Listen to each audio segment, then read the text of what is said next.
देखो बच्चों, यहाँ टिड्डा है। इंग्लिश में इसे घास का तितली कहते हैं। यह बहुत ऊंची छलांग लगाता है। देखो बच्चों, यहाँ इल्ली है। इंग्लिश में इसे कैटरपिलर कहते हैं। ये पत्ते खाती है और बाद में तितली बन जाती है।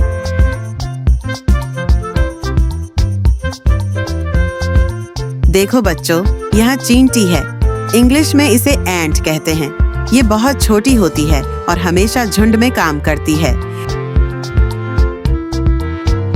देखो बच्चों, यहाँ मक्खी है।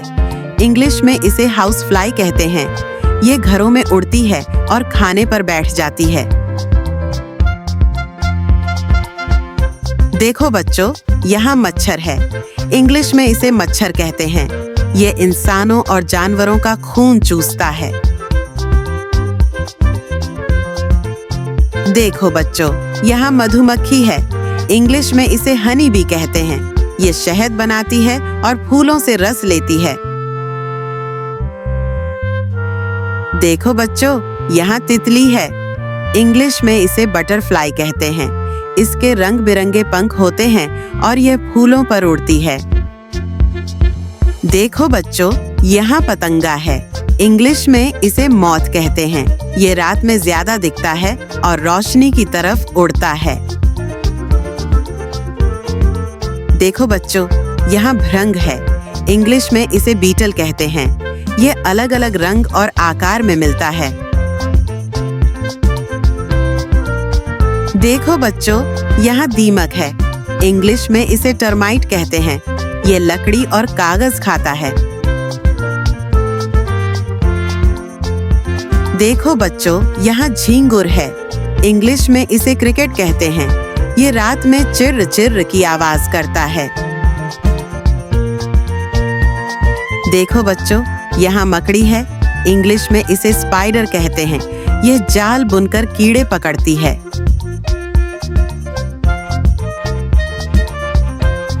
देखो बच्चों, यहाँ जू है।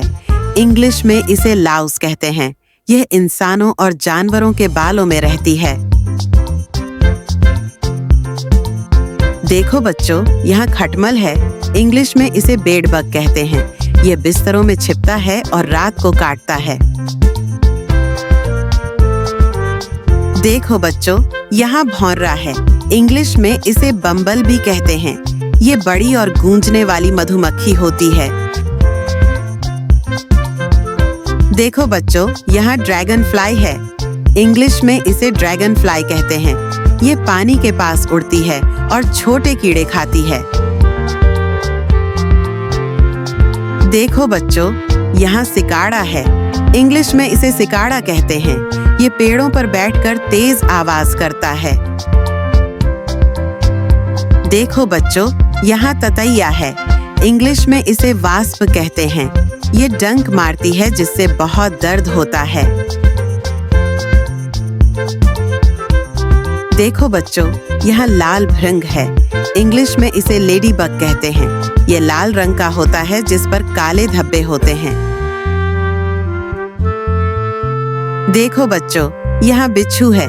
इंग्लिश में इसे स्कॉर्पियन कहते हैं। इसके पास डंक होता है जिससे यह डसता है।